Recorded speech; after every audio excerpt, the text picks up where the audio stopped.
webinar. Bem-vindos a todos. Sempre vale lembrar que a FBN é uma associação internacional de famílias empresárias que nasceu na Suíça há 31 anos e o capítulo Brasil faz 20 anos esse ano. O propósito da FBN é ser um espaço de encontro, de troca, que possa apoiar o desenvolvimento das famílias empresárias em diversos aspectos. Então, para cumprir esse propósito, em tempos de coronavírus, nós criamos a Web Comunidade FBN Brasil. É uma série de eventos online, onde discutimos assuntos do universo das famílias empresárias, temas relacionados à crise e, claro, falamos sobre gente, seus sentimentos, seu desenvolvimento e sua potência de transformação. O webinar de hoje vai falar sobre o panorama atual do mercado imobiliário, seus riscos e suas oportunidades. Peço, por favor, que deixem seus microfones desligados durante a fala dos palestrantes. Vocês podem escrever suas dúvidas no chat durante todo o evento, e ao final da apresentação faremos as perguntas a todos eles. O botão do chat fica localizado na parte inferior central da sua tela. Quem vai mediar essa conversa vai ser o Renan Rego. Ele é sócio da G5 Partners. De 2013 a 2017, ele atuou na Credit Suisse Hedging Griffo como vice-presidente da área de fundos de crédito privado. De 2009 a 2013, foi analista, gestor de crédito privado e sócio na BRZ Investimentos. Ele iniciou sua carreira como analista de private equity de infraestrutura na InfraAsset e é bacharelado em economia pela FEA USP, Universidade de São Paulo. Bom dia, Antônio. Bom dia, Gabriel. E Renan, passo a palavra para você. Bom webinar para todos. Bom dia. Bom dia, Cláudia. Queria agradecer à FBN a oportunidade de realizar essa live e gostaria de agradecer principalmente todos os interessados, todos os presentes, para falar um pouquinho do setor imobiliário. É um setor que a gente vem se dedicando na G5, principalmente em relação à gestão de portfólios dos nossos clientes, tendo um foco relevante desde 2017. Acho que a partir ali começou um downturn interessante dos ativos de mercado de capitais e a gente começou a se debruçar sobre os mais diversos ativos de real estate. Pouco depois disso, a gente conheceu a Turmalê, o Gabriel e o Antônio, que é uma casa especializada em real estate e que vai fazer parte dessa live conosco. Eu gostaria de convidar o Antônio para falar um pouco sobre a Turmalê, sobre o histórico, sobre o currículo deles, sobre, enfim, sobre a gestora deles. Bom dia a todos, obrigado pelo convite para a gente participar desse evento, desse webinar. Vou contar um pouco da Turmalê, um pouco da nossa história e depois passo a palavra de volta para o Renan. Então, a Turmalê, ela é uma companhia de investimentos alternativos, ela é focada em real estate, né? A gente também foca em crédito, então a gente tem esse foco em real estate e crédito. Criamos a companhia, eu e o Gabriel, em setembro de 2015.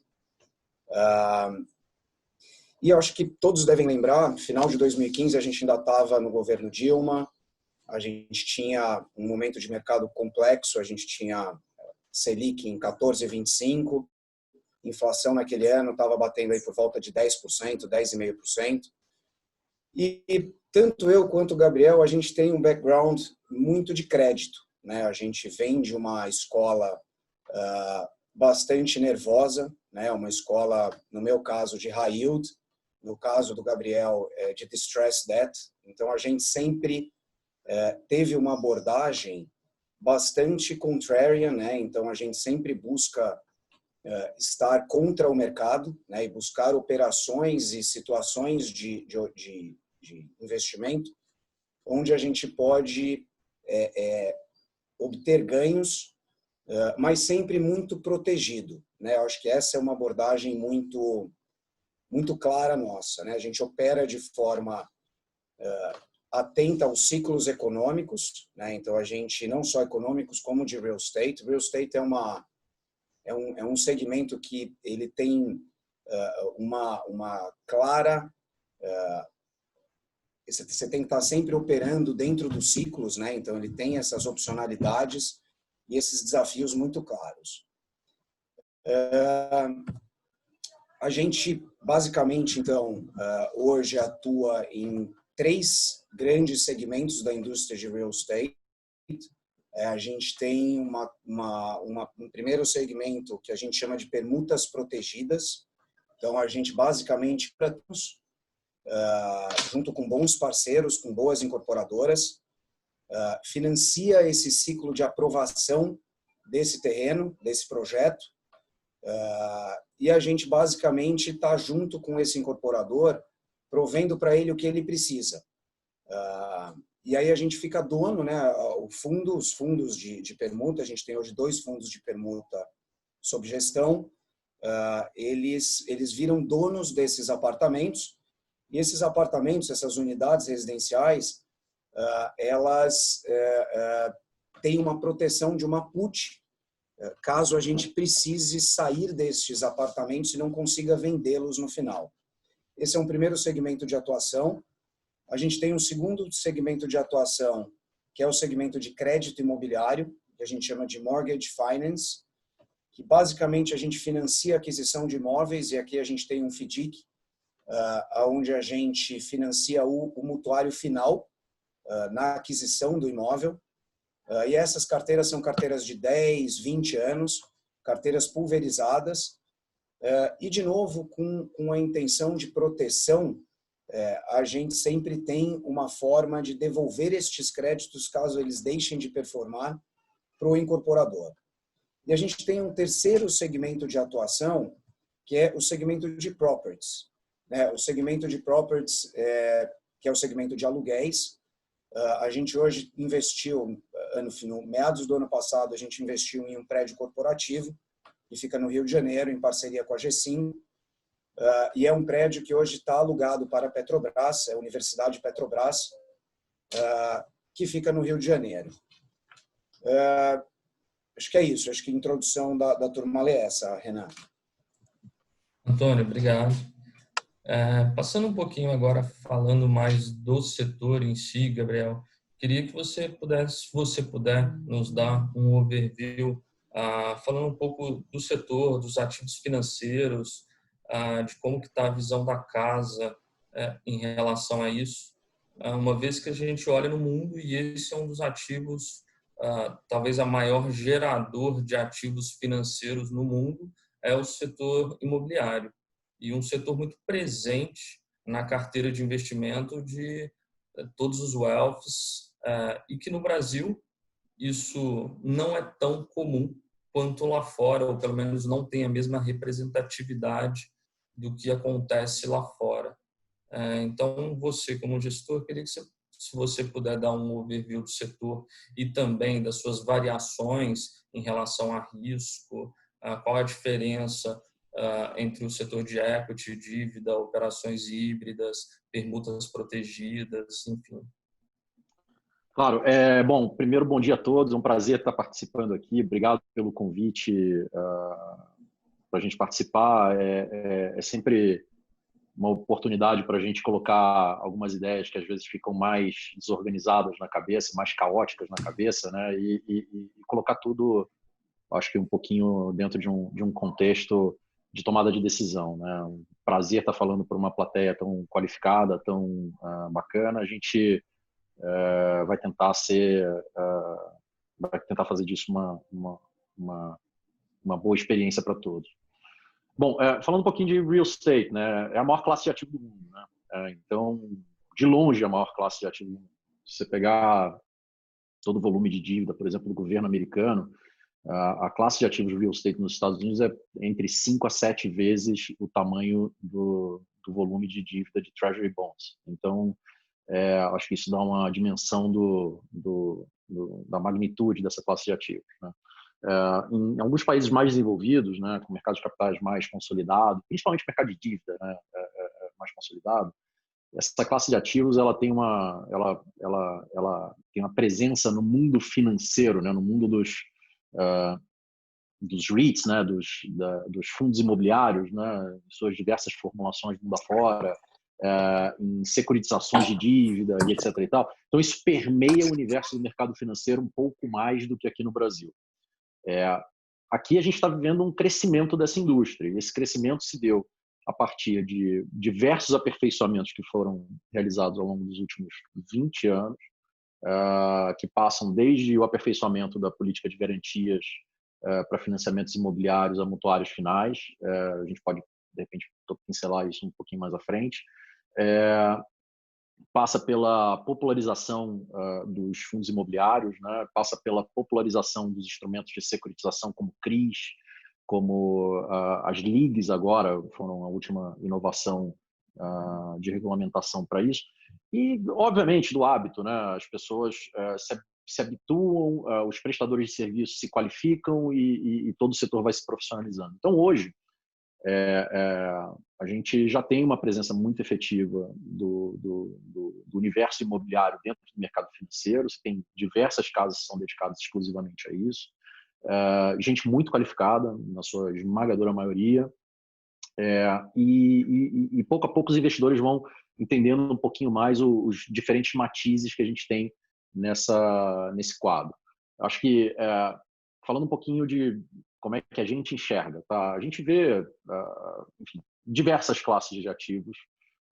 Vamos falar primeiro do tijolo, né, que é o que baseia tudo. Então, você tem desde investimentos em real estate residencial, né, em imóveis residenciais, seja desenvolvimento, seja crédito para financiar a construção ou a aquisição de imóveis, eventualmente até a securitização de aluguéis de imóveis comerciais. E aí tem outras derivadas, né? Tem outras teses de investimento que abordam o universo dos imóveis residenciais e, enfim, é impossível esgotar todas essas. Passando desde incorporação vertical, né? Você tipicamente vê na cidade, a construção de um prédio, compra de um terreno, construção de um prédio, venda disso, securitização da carteira de recebíveis depois, enfim, tem uma série de alternativas de investimentos aí. E você tem também os desenvolvimentos horizontais, então os loteamentos que são muito populares dentro de alguns single family offices, principalmente. Existe muito investimento em loteamentos, uma classe de ativos que tem alguma popularidade dentro de um segmento específico do mercado brasileiro.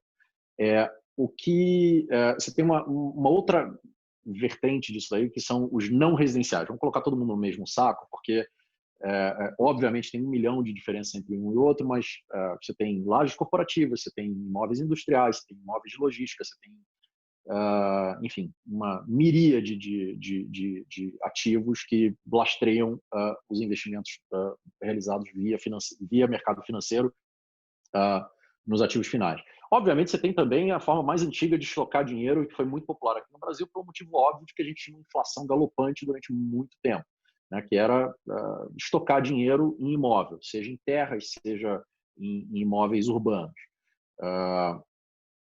Cada uma dessas alternativas de investimento, ou cada uma dessas subclasses de ativos, tem características próprias, né? Cada uma delas tem um determinado target de desinvestimento. Então, quando você compra um terreno, você sabe, para desenvolvimento, por exemplo, de um edifício residencial, você sabe que o teu dinheiro vai ficar estacionado ali por pelo menos 5 anos, né? Então, é o tempo de se comprar o terreno, fazer os estudos necessários, aprovar o projeto, comandar o lançamento, fazer o lançamento, fazer a pré-venda, receber a pré-venda inteira e finalmente entregar o prédio, que é quando você normalmente recebe o grosso do dinheiro e você tem a finalização do seu investimento. Em alguns tipos de imóveis, né, por exemplo, shopping center, esse ciclo pode ser ainda mais longo, né, o ciclo de desenvolvimento pode ser ainda mais longo, por isso, tipicamente, não é uma classe de ativos que você vê a parte de desenvolvimento dentro de um fundo imobiliário. Normalmente, quem faz o desenvolvimento são empresas, as empresas se capitalizam de outras formas, tomam dívida, fazem IPOs e comandam a construção do ativo e depois, eventualmente, ou vendem ou securitizam parte dos recebíveis, ou vendem uma parte do ativo, ou vendem o ativo inteiro para fundos imobiliários, né? Então, e você tem ativos em que o poder de reposição, ou a capacidade dos desenvolvedores de desenvolver novos projetos é muito mais rápida, né? Então, o tempo de maturação do investimento é menor na fase de desenvolvimento. Por exemplo, galpões de logística. Então, você constrói um galpão de logística em alguns meses, vai quiçá um ano e meio. E isso faz toda a diferença do ponto de vista de um investidor financeiro. Então, os targets de retorno são diferentes e a expectativa de liquidez é diferente também.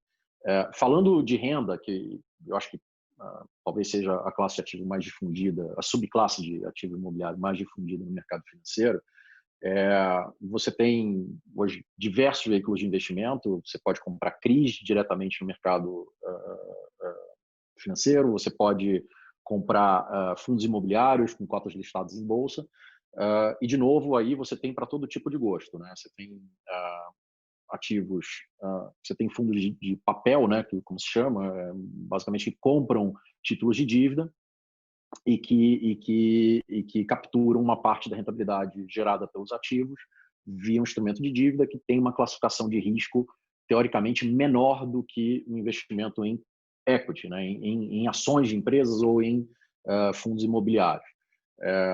Enfim, de novo, é impossível resumir essa classe de ativo inteiro. Eu não quero me alongar aqui e fazer tudo isso. Basicamente uma descrição muito teórica do que tem para comprar hoje no mercado. Eu acho que, do nosso ângulo, a nossa perspectiva é sempre uma de que a gente toma decisões. Isso sempre foi verdade para a Turma Lê, tá? A gente sempre toma decisões com uma parte muito pequena da informação que a gente gostaria de ter para tomar as decisões, né? Então, como o Antônio falou, a gente investe uma boa parte, quer dizer, a maior parte do nosso tempo e da nossa atividade voltada a esses 3 produtos que a gente já tem hoje rodando.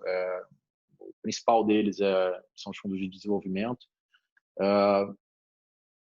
A gente tem também, como o Antônio falou, um fundo de mortgage e um fundo de laje corporativa.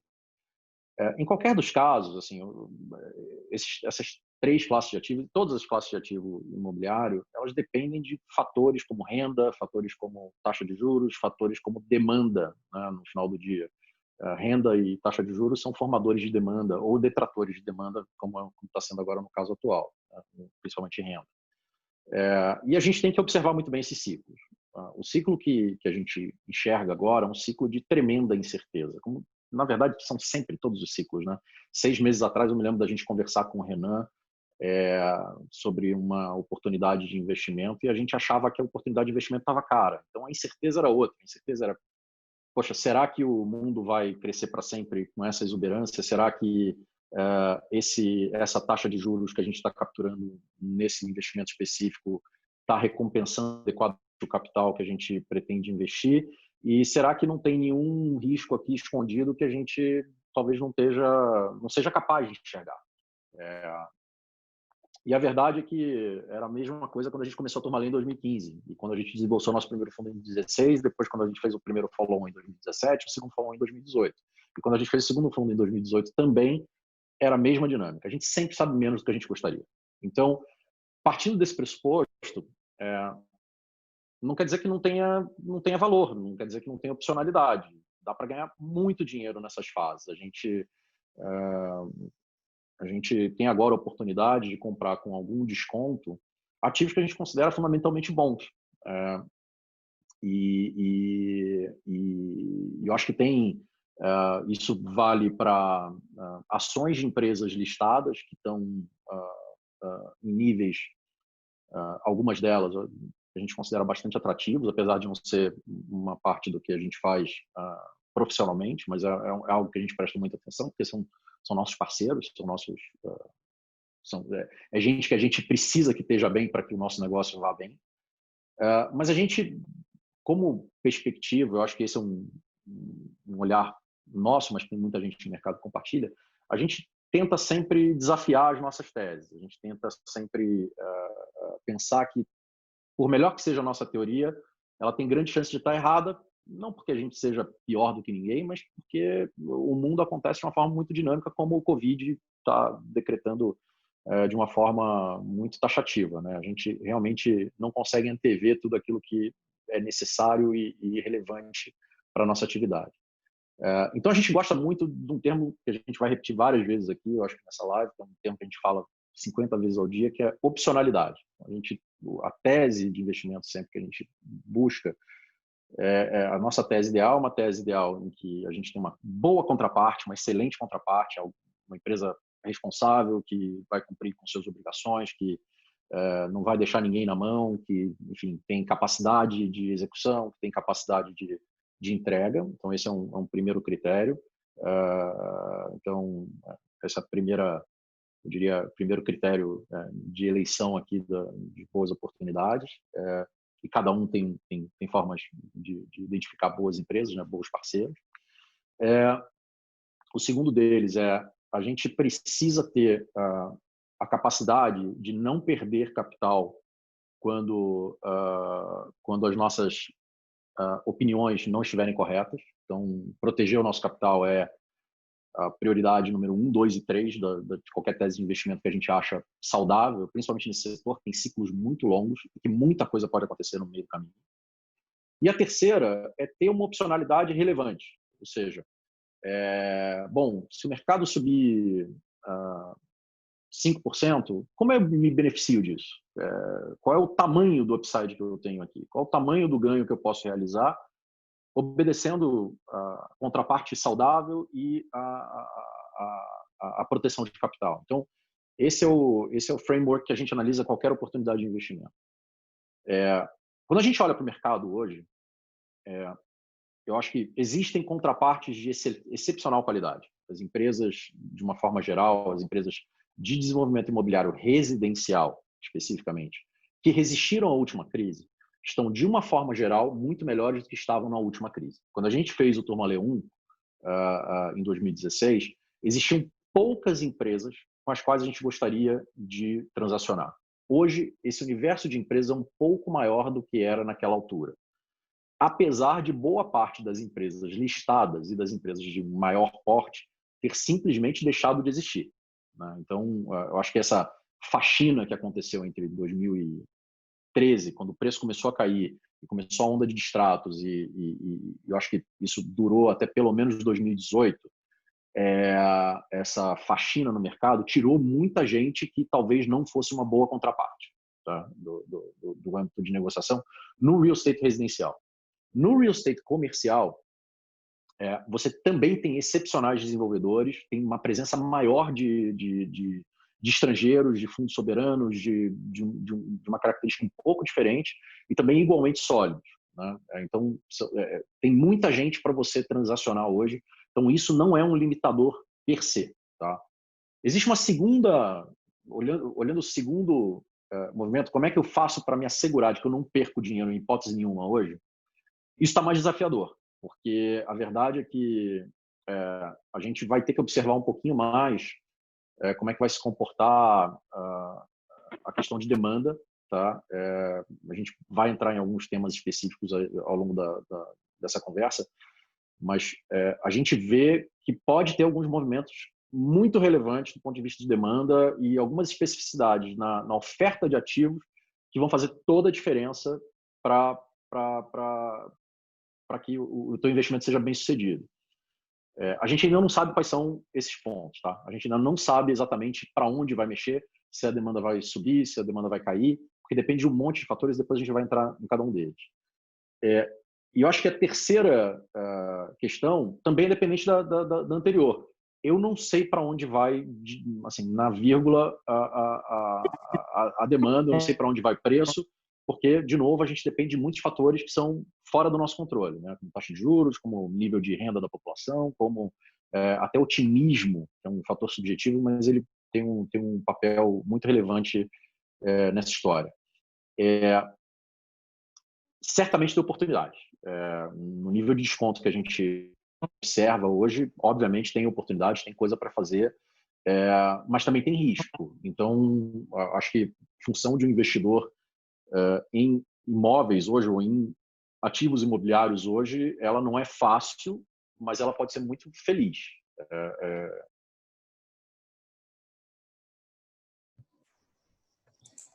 Deixa eu fazer só um adendo em algumas coisas aqui. principal deles, que eu acho que vale a pena colocar, é quanto que a gente tem sob gestão em cada uma das caixinhas que a gente atua, para que vocês tenham um panorama do nosso foco e da nossa busca por investimentos e por boas oportunidades. Então, como o Gabriel comentou, hoje a gente tem, dentro dessa estratégia de desenvolvimento, a gente tem por volta de 450, 500 milhões de reais em 2 fundos. E o que é importante dessa proteção, que foi comentado pelo Gabriel, é exatamente a proteção de, na ponta do problema, a gente ter uma fiança de um banco de primeira linha. Né? Então, eu acho que isso é algo que é importante ilustrar o tipo de proteção que a gente busca. Dentro da classe de ativo, que é a classe de ativo de crédito imobiliário para pessoa física pulverizado, a gente tem por volta de 150 milhões, então eu acho que esse é algo que a gente tem feito com bastante cuidado, né? O momento é desafiador, a gente tem visto esse fundo tendo, obviamente, complicações por causa do corona, né? Acho que o momento é um momento onde as pessoas perderam muita renda, né? E a gente vem tendo inadimplência e vem trabalhando essa inadimplência de forma muito próxima e com bastante sucesso, né? Empurrando um pouco uma parte desses recebimentos para frente, justamente entendendo o momento de mercado e entendendo o que está por vir. E a gente tem na nossa terceira classe de ativo, que é a parte de laje corporativa, a gente tem por volta de 75, 80 milhões de reais de AUM em cima dessa estratégia. Eu só queria fazer esse adendo, Renan, que eu acho que ficou faltando na primeira parte da apresentação. Eu acho que corrobora um pouco com o que o Gabriel falou, das nossas buscas por boas oportunidades, e oportunidades essas que tenham, sim, algum tipo de proteção contra a incerteza, contra a corona, contra qualquer coisa que possa ser diferente do que a gente imaginava. Porque o fato que a gente sabe da vida é que cada crise é uma crise diferente, né? A gente não encontra crises iguais.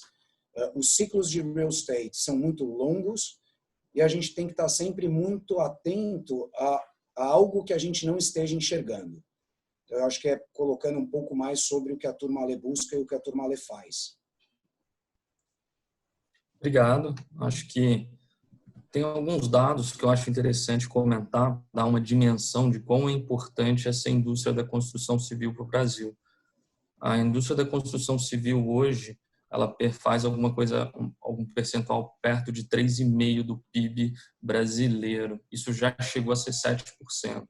Isso mostra que realmente a gente decaiu ao longo dos últimos anos, que vai muito em consonância com desde 2013 o PIB vem sendo negativo, o PIB da indústria da construção.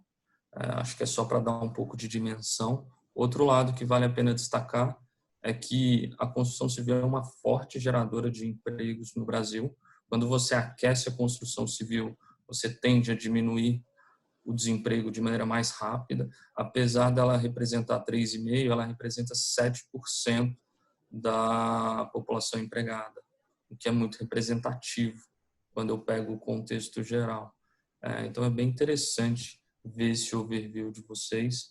E até pegando um pouco o gancho no que você colocou, Antônio, queria entender um pouco como que está a indústria de incorporação.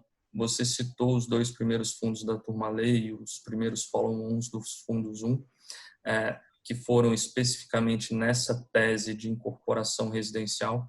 Queria entender como que está a indústria agora com esse impacto do Covid. Eu sei que essa crise é muito recente, a gente está falando de 2 meses, mas o que vocês sentiram? Muita inadimplência? Como é que estão as empresas? Estão mais capitalizadas? Estão menos capitalizadas? Como que você está vendo o espaço, a folga no balanço dessas empresas para essa crise? Essa crise, como você colocou, toda crise ela é diferente, ela é única, ela tem fatores únicos. Comparando um pouco com a crise de 2013, as empresas estão melhores, estão piores? Como que está o arcabouço legal que sustenta essas empresas em relação a extrato? Eu sei que distrato foi um issue muito grande na crise de 2013 e hoje teve um trabalho muito forte das associações de construção, principalmente civil residencial, para mudar esse framework, permitindo uma outra abordagem. Isso já surte efeitos positivos ou negativos. Enfim, queria um pouco, dada essa proximidade que você tem do setor de incorporação, um pouco a sua visão, a sua opinião. Legal, Renan. Eu, dividindo um pouco aqui as perguntas que você fez, que são várias, eu acho que vale a pena a gente primeiro dar um passo para trás, né, e entender um pouco como que é esse negócio de real estate e incorporação residencial. Acho que é tanto residencial como comercial, sala, tá? Não vou falar de laje, mas eu vou falar especificamente de incorporação, que é, para que todos fiquem na mesma página, é o que você faz para vender, né? Então, as incorporadoras compram um terreno, aprovam um projeto, vendem, né? Abrem os plantões, vendem, constroem, entregam e repassam. Então, é o business, de fato, de vender unidades.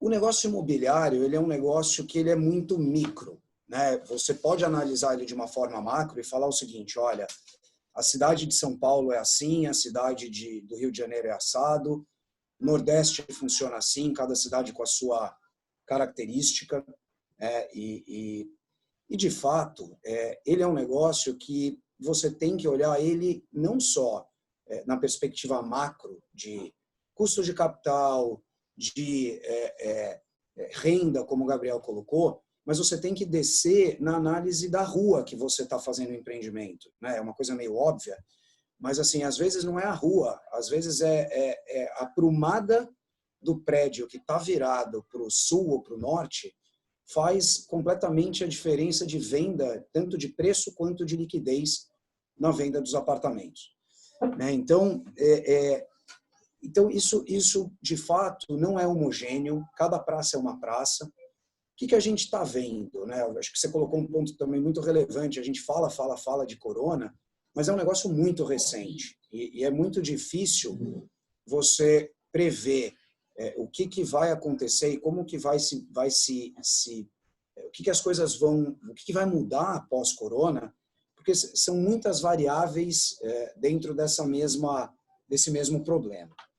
O que a gente está vendo, né? A gente está vendo, de fato, que uma coisa bastante importante, as obras não pararam, né? As obras, grande parte delas, eu diria que a grande maioria delas, principalmente das empresas listadas, que são as empresas que a gente costuma fazer mais parceria e de fato está mais próximo, essas obras não pararam, todo mundo continua construindo, provavelmente a gente não vai ter grandes atrasos nesse ciclo.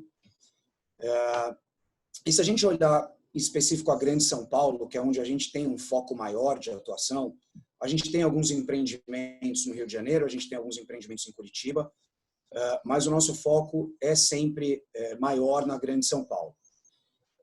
E aí, voltando também um pouco no tempo, se a gente olhar número de lançamentos, que eu acho que é algo também que a gente tem que olhar e tem que colocar em perspectiva, porque como é esse mercado hoje, quanto se lança de unidades.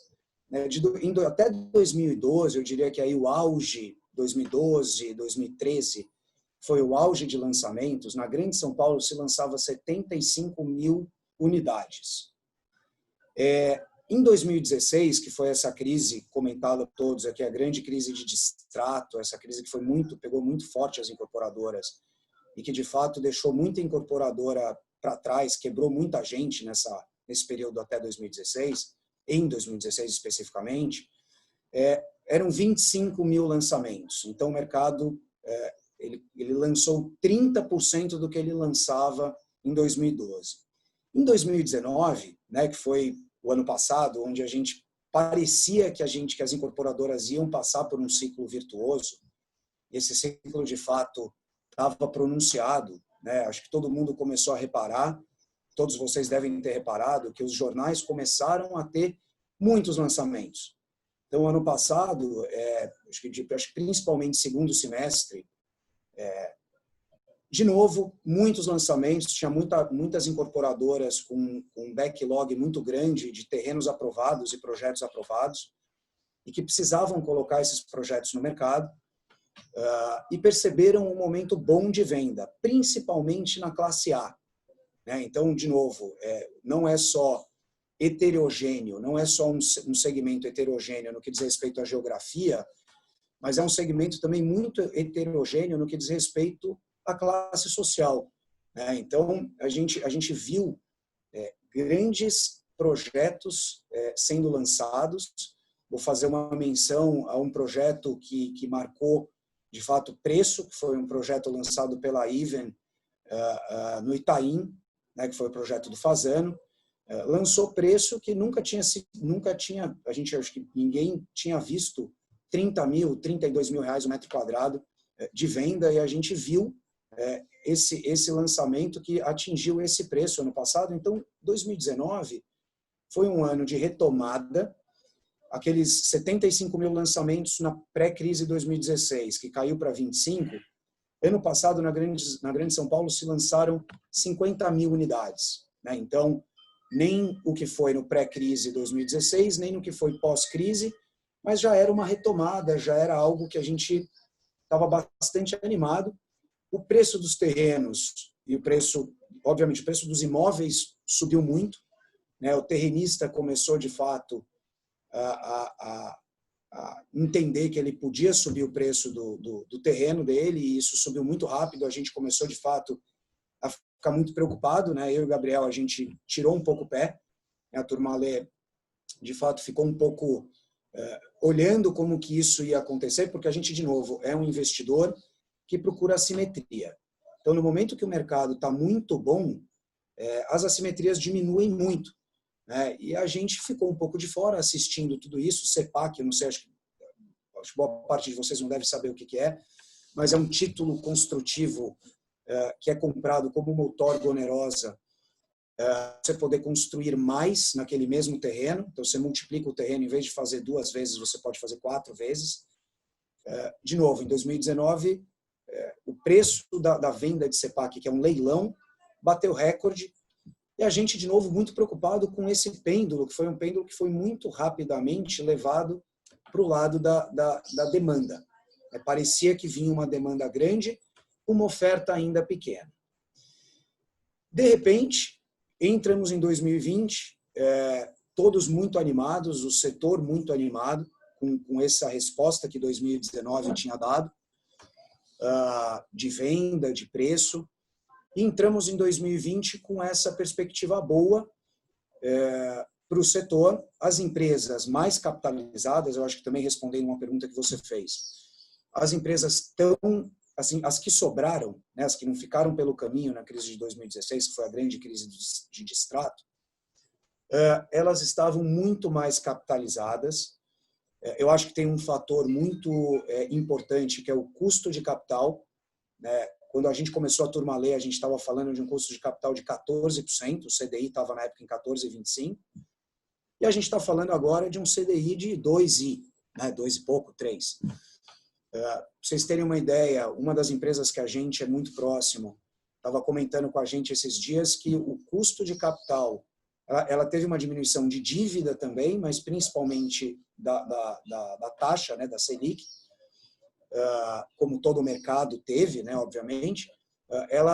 Hoje ela tem 20-25% do custo de capital que ela tinha antes de 2019. Então, assim, em 2016 o custo dela era 100 milhões de reais, hoje ela tem um custo de 20 milhões de reais por ano para carregar essa dívida. Então, as empresas estão melhores, estão mais bem preparadas, fizeram o dever de casa, diminuíram o G&A.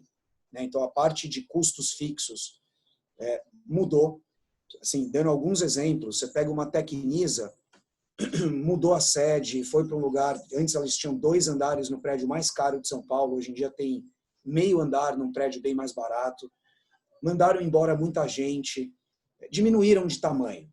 Porque também esse é um ponto muito importante da indústria de real estate. A indústria de real estate é uma indústria que ela é muito...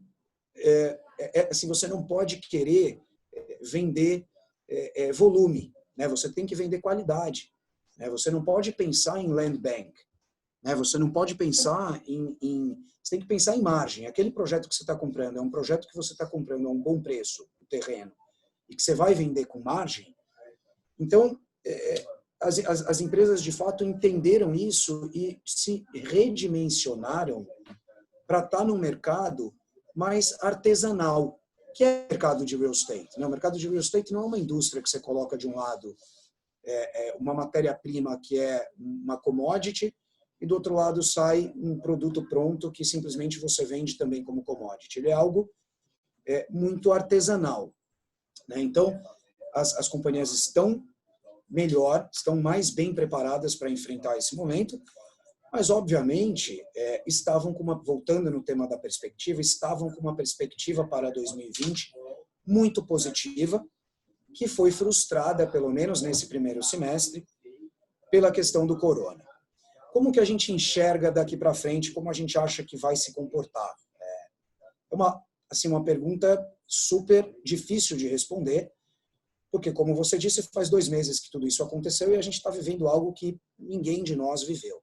Estamos aí há 2, quase 3 meses dentro de casa, sem poder circular, shoppings fechados.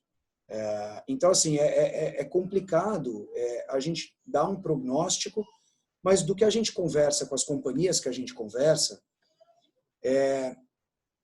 claramente o segundo semestre, primeiro semestre praticamente sem lançamentos, né? Não tem como você lançar, você está com os estandes fechados.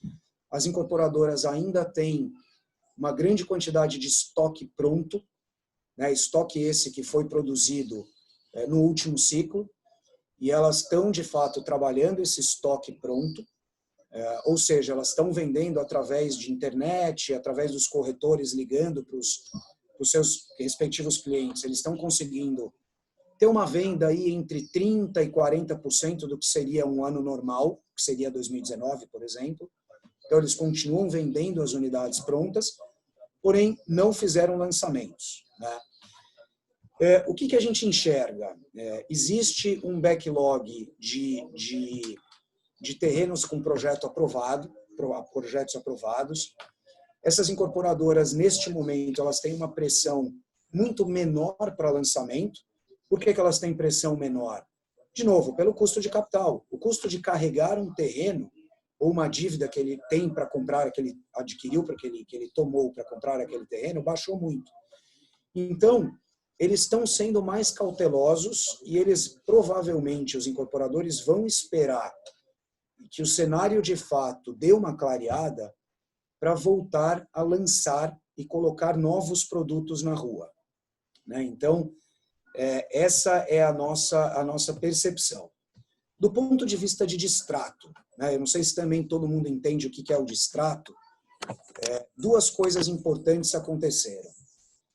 O distrato, basicamente, hoje, quando você compra um imóvel na planta, você tem uma opção de graça de ali 3 anos, quando o imóvel fica pronto, de você exercer a compra ou você simplesmente desistir daquele imóvel. Como o Renan comentou, houve um trabalho muito forte da ABCIP, da instituição de classe desse segmento, para mudar algo que realmente era muito ruim para as incorporadoras. Antes o dono do apartamento na planta podia desistir de uma compra e ele recebia 80% do dinheiro de volta. Houve um trabalho que... Desculpa, Tonico, te interromper. 80% do dinheiro que ele pagou. E, tipicamente, não se paga mais do que 20 a 30% do preço do imóvel antes da entrega das chaves. Acho que esse só... Então, a penalidade era de, no máximo, 5 ou 6% do preço total do apartamento. Como a gente viu o preço de apartamentos novos nessa crise de 2013 a 2017 e 2018 cair 35% em termos reais, ficou muito vantajoso para o comprador na planta perder 5 ou 6% do preço do apartamento de um lado, receber de volta uma boa parte do dinheiro e comprar um novo apartamento 30% abaixo do preço que ele tinha comprado anterior. E isso aconteceu de forma muito expressiva.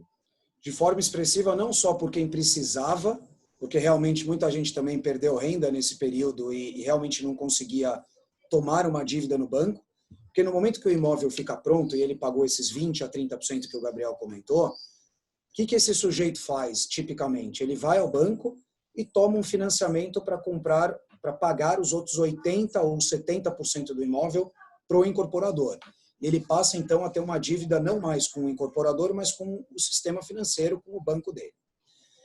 O que está acontecendo neste momento, né? Por que a gente não está ouvindo falar de distrato e por que vocês abrem o jornal e não está lá manchete, distratos atingem um volume de tantos milhões de reais? E o distrato, só um parênteses rápido, para a incorporadora, é o pior que pode acontecer, porque é o momento que esse cara está mais alavancado, que o incorporador ele já construiu o empreendimento inteiro. Normalmente esse incorporador ele toma um financiamento bancário para construir aquele imóvel e ele precisa devolver esse financiamento bancário quando o habite se sai daquele empreendimento. Então é muito ruim ele ter que tirar do próprio bolso dele, corrigido pela inflação, 80% desse valor e devolver, 80% do valor pago até aquele momento e devolver para o mutuário, para o comprador do imóvel. O que aconteceu? A primeira coisa que aconteceu é que a lei mudou. Então, não é mais 20% a penalidade. A penalidade passou a ser de 50% do valor desembolsado pelo mutuário, pelo dono do apartamento até o momento do distrato. E outras duas coisas aconteceram. Primeiro, de novo, a gente está ainda, assim, esse ciclo dessa crise ainda é muito curto. A gente não consegue ter uma previsão muito assertiva se esses distratos vão aumentar ou não. A tendência é que, como existe uma diminuição de renda, a tendência é que sim, exista um aumento percentual de distratos. Mas uma coisa que a gente estava até comentando ontem com o Renan,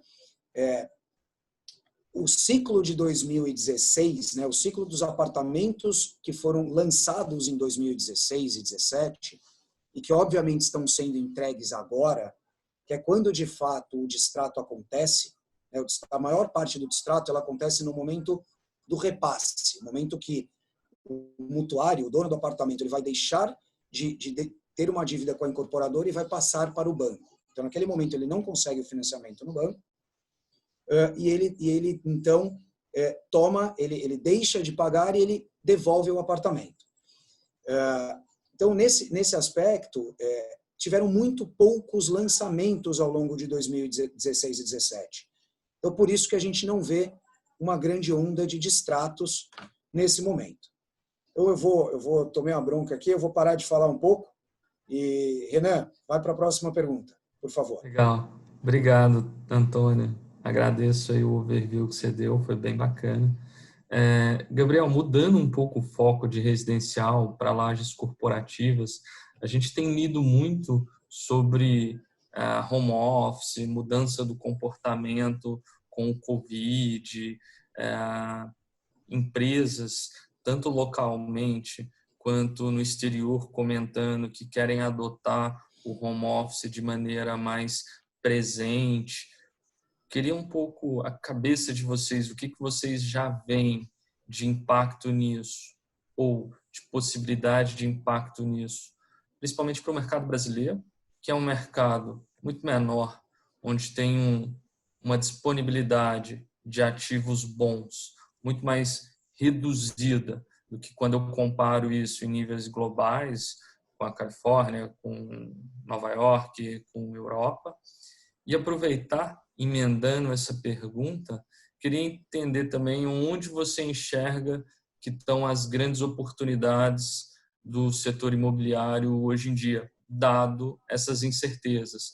Porque me parece que o fio condutor de toda a conversa que nós tivemos hoje são incertezas. As incertezas talvez nunca tiveram tão grandes. Hoje você tem forças antagônicas atuando no mesmo ativo, que é uma renda caindo substancialmente e uma taxa de juros, pelo menos spot, muito baixa. A taxa de longo prazo ainda não caiu tanto, mas já caiu. Ela já teve em 9 e está em 7.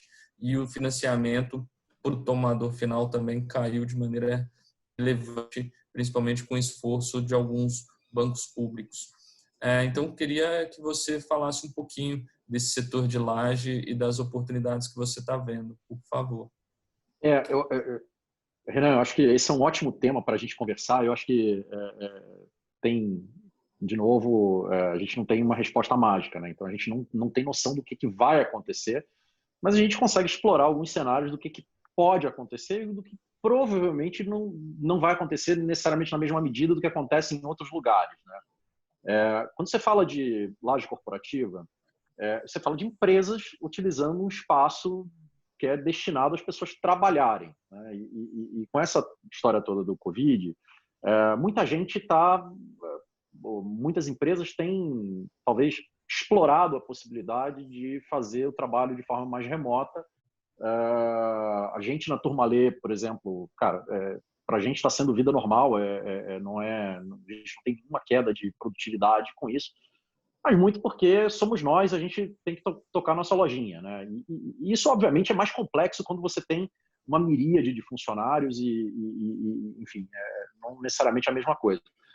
Bom, vamos comparar com a Califórnia, que talvez seja o paradigma, né? Com as grandes empresas de tecnologia que são localizadas na Califórnia. As empresas têm algumas características. Primeiro, o mercado de trabalho nos Estados Unidos é um dos menos regulamentados no planeta, né? Então, o contraste disso com o Brasil não podia ser maior, porque a gente tem de longe o mercado de trabalho mais regulamentado do planeta, né?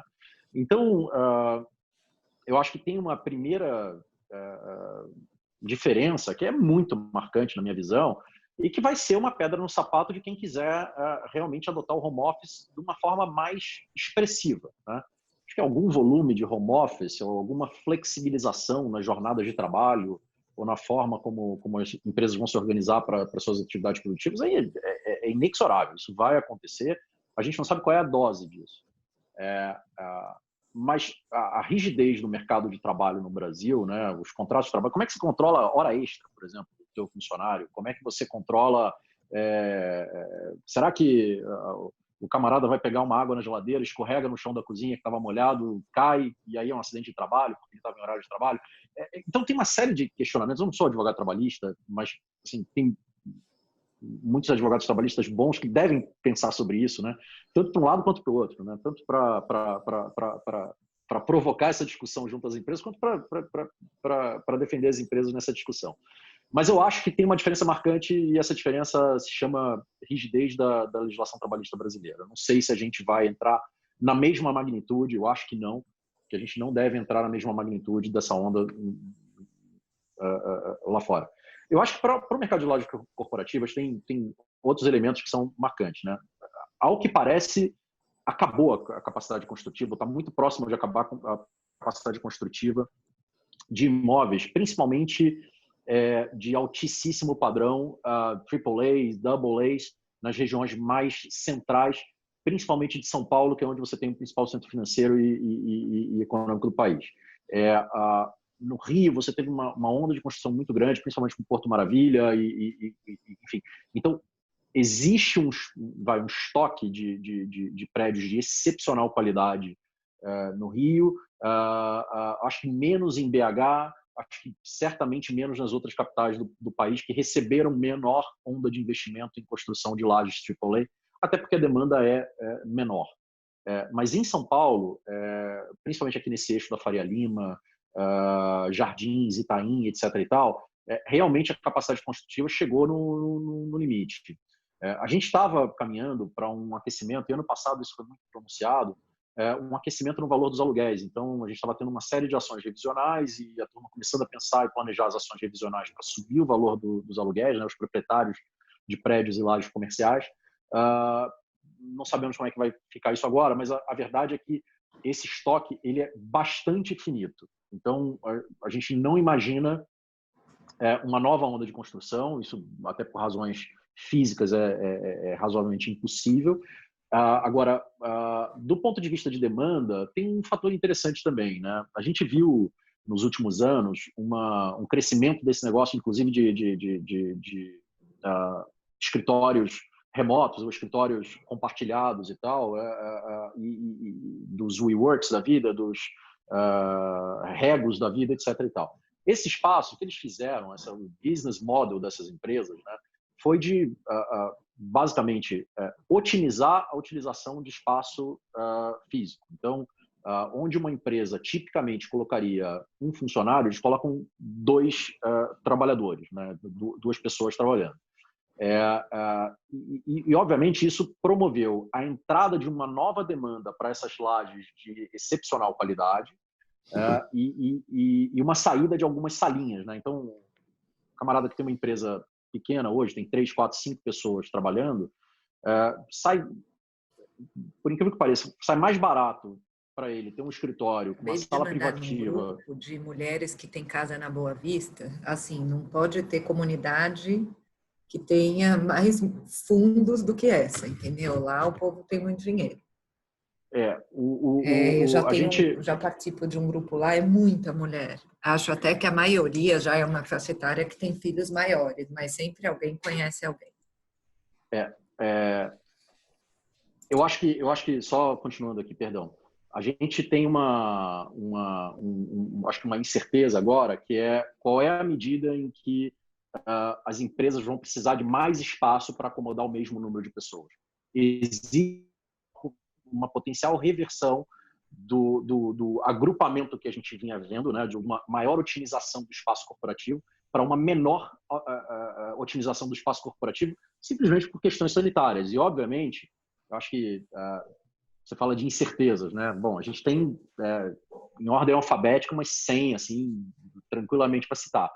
Mas uma das incertezas, e talvez a principal nova incerteza que a gente tenha, é justamente a incerteza de quanto tempo a gente vai ficar nessa situação sem ter uma vacina, sem ter algum tipo de tratamento mais eficaz do que os protocolos que vêm sendo utilizados até agora para o coronavírus.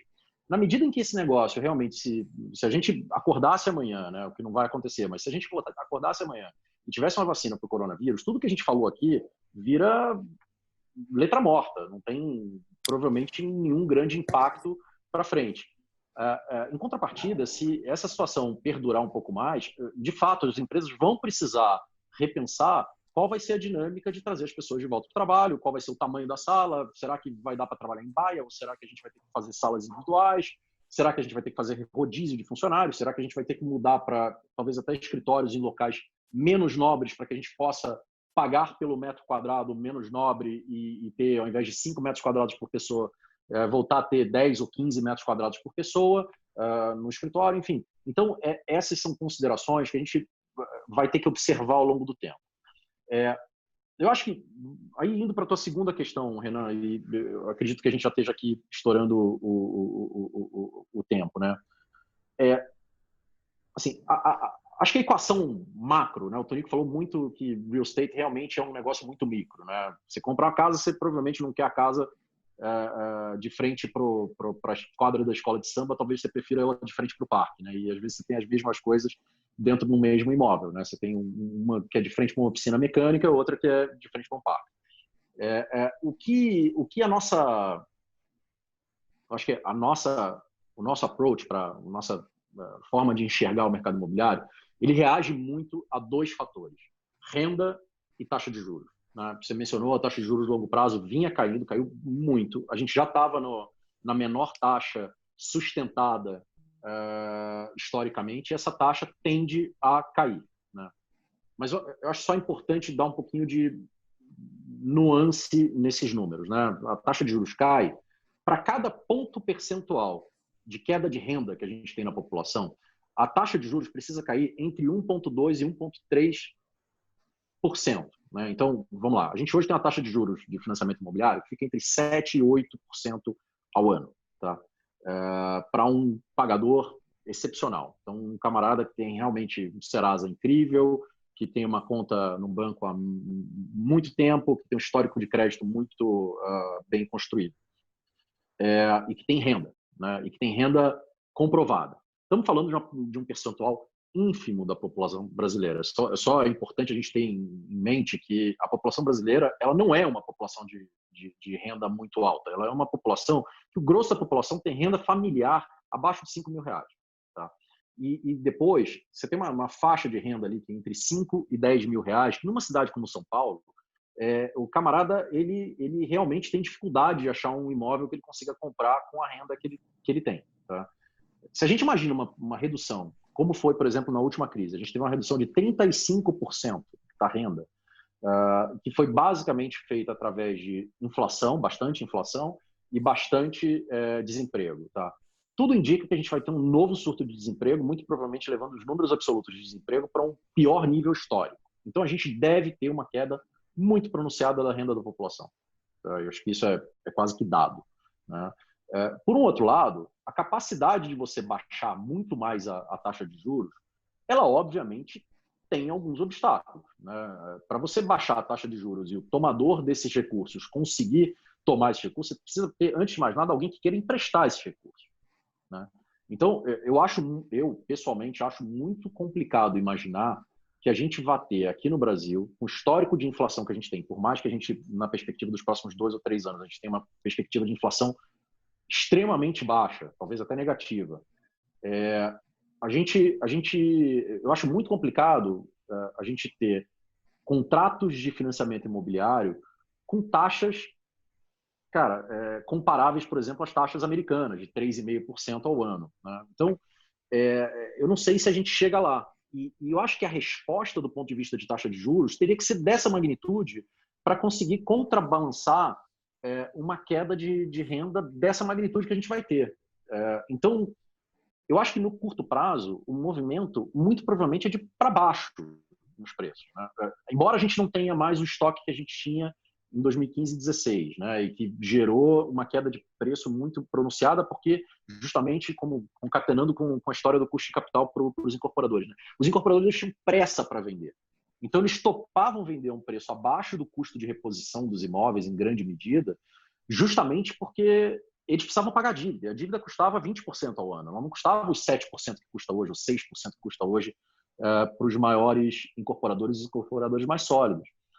Então, assim, embora eles tenham a capacidade de resistir um pouco a uma queda muito forte de preço, o fato é que o custo de capital é um dos custos de um imóvel pronto, né? Mas ele não é o único. O incorporador tem que pagar condomínio, tem que pagar imposto, tem que fazer manutenção daquele apartamento, enfim, quem tem apartamento sabe. Se você tiver 1 metro quadrado de um imóvel, esse metro quadrado vai te dar um custo X de manutenção. E a realidade, eu acho que a gente vai ter, muito provavelmente, um cenário de queda de preço e de queda de liquidez. Então, provavelmente as pessoas vão conseguir comprar menos imóveis por uma razão simples. Os bancos não emprestarão para compradores que têm maior situação de risco para comprar imóveis. A gente está vendo isso no nosso fundo. A gente realmente... não é que a gente está sendo mais criterioso, mas é que menos pessoas se enquadram no mesmo critério que a gente sempre teve no fundo. Então, a gente, logicamente, vai financiar menos compradores de imóveis. E outra, eu não acho que você vai conseguir mobilizar capital e predisposição a tomar risco de um financiamento de 30 anos. E entenda, risco de financiamento é risco da taxa de juros subir em algum momento ao longo dos próximos 30 anos e o teu empréstimo ficar defasado, você não remunerar adequadamente o capital que você, instituição financeira, ou você, fundo de investimento, alocou naquela operação, e o teu cliente começa a reclamar do outro lado. Ele fala, bom, cara, cadê aquele rendimento que eu tinha? Acabou, sumiu. E você tem um risco de inadimplência que subiu tremendamente, né? Porque 50% da população brasileira aproximadamente tem renda informal, não é olerite, não é que o camarada tenha uma renda muito resiliente, né? Não tem, nem todo mundo é funcionário público, nem todo mundo tem um emprego estável. E mais do que isso, eu acho que você tem um risco inflacionário que, mais para frente, ele é bastante plausível, né? Com o tipo de herança que a gente tem, com a memória inflacionária que a gente ainda tem, talvez não seja assim trivial você fazer empréstimo de longo prazo com taxa tão baixa. Então, eu acho que a capacidade de resposta à queda de renda ele é bastante limitada. Por outro lado, esse mesmo fenômeno, né, da diminuição de juros, ela já entrou na conta das incorporadoras. Então, as incorporadoras, mesmo com uma queda de renda... Vamos lembrar o seguinte, para você construir um prédio, o principal insumo que você precisa não é tijolo, não é cimento e não é aço. O principal insumo que você precisa é dinheiro. Porque é o dinheiro que compra o terreno, é o dinheiro que compra o aço, é o dinheiro que compra o tijolo, e você precisa desse dinheiro por 5 anos. Então, para os incorporadores, a conta da incorporação ficou mais fácil, mesmo com uma queda eventual de preço. Obviamente, depende da magnitude dessa queda de preço. Mas para vários incorporadores, aqueles que têm acesso a linhas de capital, a linhas de crédito mais abundantes e melhor estruturadas, talvez a conta seja até positiva, embora a gente tenha uma queda de preço. Por quê? Porque o custo de capital diminuiu. E capital é o principal insumo da construção civil. Então, assim, os incorporadores estão, me parece, numa posição melhor do que eles estavam na última crise. Não sei se chega a ser uma posição... a gente vai ver isso ao longo do tempo. Mas tem uma possibilidade de sim se ganhar dinheiro aí. Eu acho que tem também uma possibilidade de se ganhar dinheiro pensando um pouquinho fora da caixa, né? Acho que muitas pessoas refletiram nos últimos 3 meses sobre a necessidade de morar bem. E eu acho que a importância de morar bem talvez seja um traço marcante dessa pandemia. A gente voltou a utilizar a casa não só como um dormitório, né? As pessoas estavam cada vez mais ocupadas e cada vez mais fazendo coisas, e saíram de casa às 8, às 7 da manhã para levar filho na escola e voltavam tarde da noite. E aí, enfim, basicamente usavam a casa como dormitório muitas vezes. E depois de 3 meses trancado em casa, você começa a valorizar ter um escritório, ter um lugar onde você tem o teu hobby, ter, enfim, uma sala de ginástica, talvez não mais compartilhada, talvez privativa. Então, e muita gente procurando morar em casa novamente. Obviamente, a gente tem uma outra característica desse ciclo que não dá mais para usar o espaço compartilhado, né? Ou, pelo menos nesse ciclo a gente não está conseguindo usar o espaço compartilhado. Então, o que a gente vê, e a gente está investigando isso com bastante interesse, é a possibilidade de ter uma outra oferta de produto para as pessoas. Talvez um camarada que com dado dinheiro comprava um apartamento muito central numa grande cidade, talvez hoje ele tenha outra aspiração. E a perdurar essa crise, talvez esse se torne um traço mais comum. Exemplo do que é, por exemplo, nos Estados Unidos. Você tem nos Estados Unidos 2 tipos de compradores de imóveis. Você tem um comprador de imóvel numa grande cidade, Los Angeles, São Francisco, Nova York, Chicago, etc. e tal, comprando unidades de menor tamanho, mais centrais, com uma série de serviços, menor dependência de carro, etc. e tal. E do outro lado, você tem compradores de imóveis nos subúrbios. Então, talvez tenha uma onda de fortalecimento dos subúrbios. Isso depende de N outros fatores. Capacidade de colocar educação nesses subúrbios, né? Então, desenvolver mais essa capacidade de oferta de educação de qualidade nos subúrbios. Obviamente, ter soluções de segurança pública, que é um problema, enfim, infinito aqui no Brasil. Então, casa de rua continua sendo um desafio, mas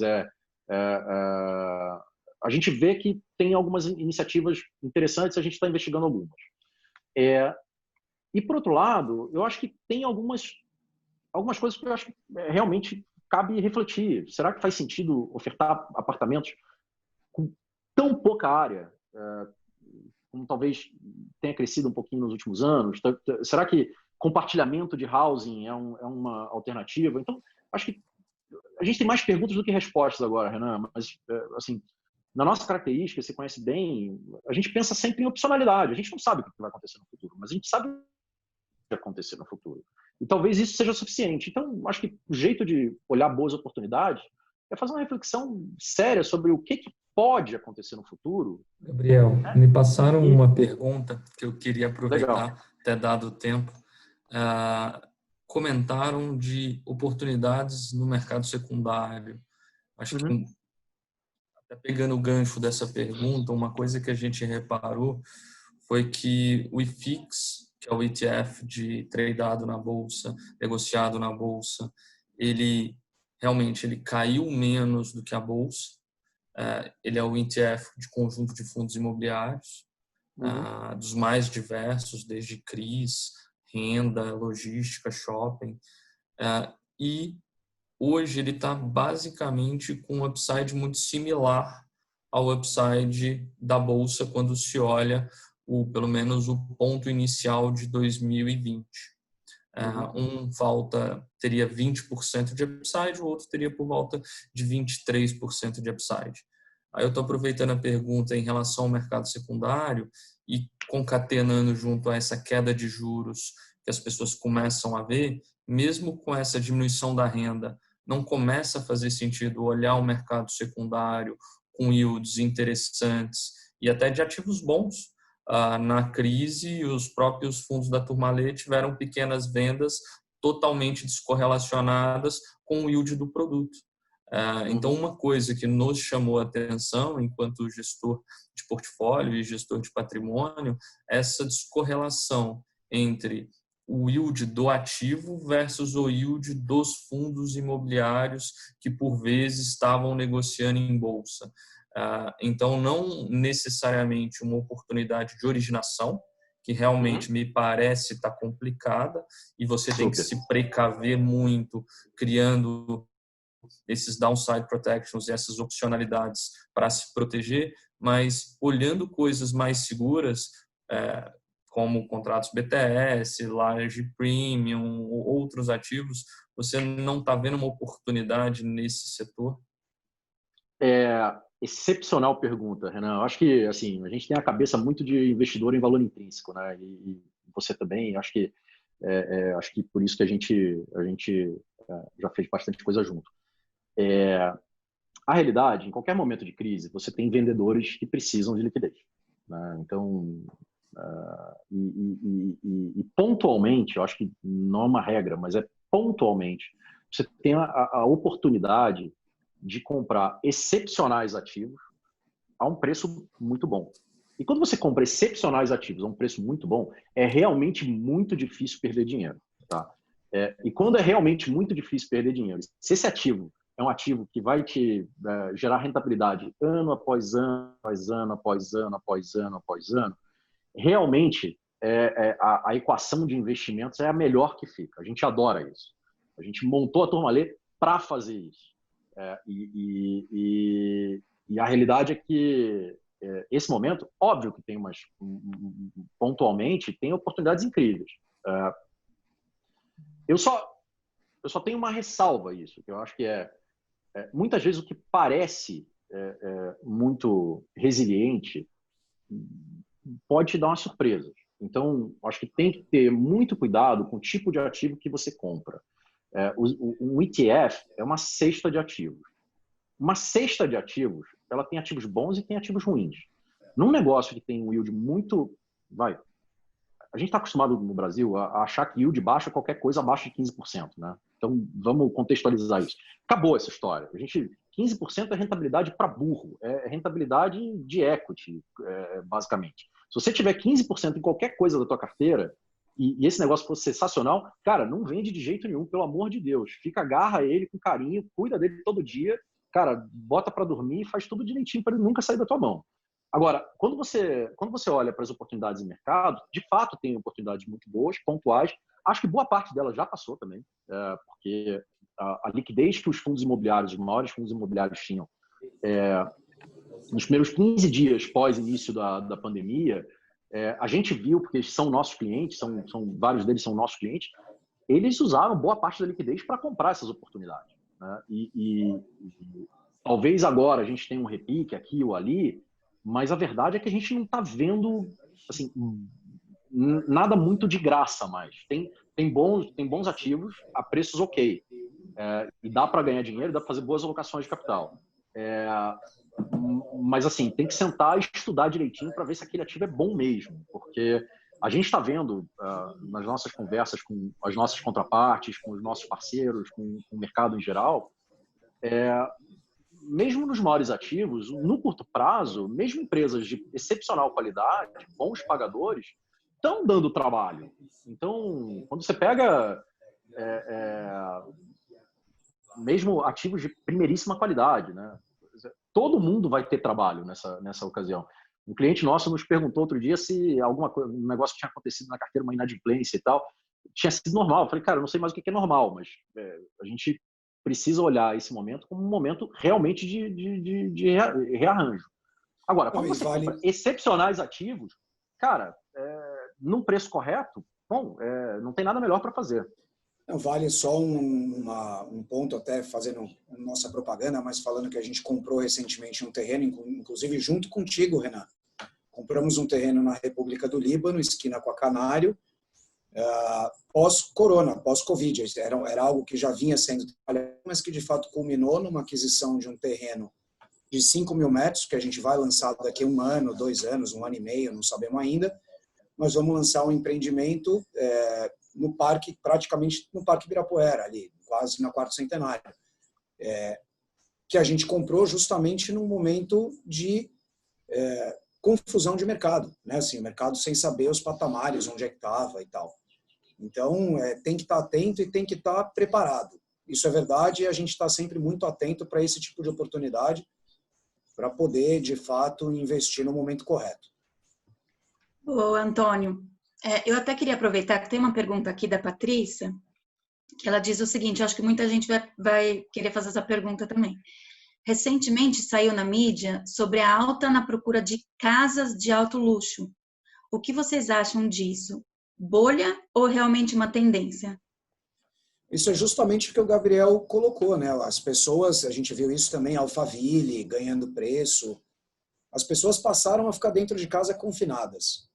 A pessoa morava num apartamento de 150 metros quadrados, com 2 filhos, e tinha condição, de fato, de comprar uma casa maior, mas no subúrbio, entre aspas, né? Não vamos chamar Alphaville de subúrbio, longe disso. Mas num local onde ele possa ter mais espaço com aquele mesmo valor. Então, se isso é passageiro ou não, Cláudia, é muito difícil a gente cravar na pedra. Mas fato da vida as pessoas passaram a se preocupar mais com o local onde eles moram, onde eles vivem, e as coisas maiores e com mais conforto ganharam preço. Perfeito. Obrigada, meninos. A gente teve hoje um recorde de audiência aqui. Parabéns a G5, a Turma Lê. Agradeço muito a presença de todos. A gente chegou a passar de 107 pessoas online. Foi realmente muito bacana. E muito obrigada por tudo. Quero agradecer também a G5 Partners, a PwC, a Marsh, o UBS Consenso, são nossos patrocinadores. Muito obrigada. G5 sempre presente com a gente. Pelo jeito é um assunto que ainda tem muito para ser falado. Quem sabe a gente volta e faz um outro, que realmente foi muito bom. Eu quero lembrar a todos que a gente vai ter um evento na terça-feira que vem, que fala sobre a área tributária e trabalhista no cenário pós-Covid. Então, esse também vai ser um tema bem interessante com a PwC. O link de inscrição está no site da FBN. Então, quem tiver interesse, vai lá no site e fica à vontade para fazer a inscrição. É um evento aberto. E eu queria aproveitar e pedir desculpas para quem não conseguiu entrar nesse webinar de hoje, porque a gente estava com limite de 100 pessoas e depois a gente fez rapidinho um upgrade e aí começou a entrar mais gente.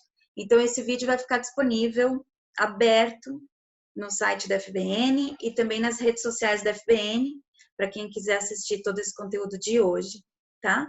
Obrigada a todos, um ótimo dia e cuidem-se. Até a próxima. Obrigado, Cláudia. Tchau, tchau. Obrigada. Obrigado. Obrigado, tchau, tchau. Tchau. Tchau, tchau.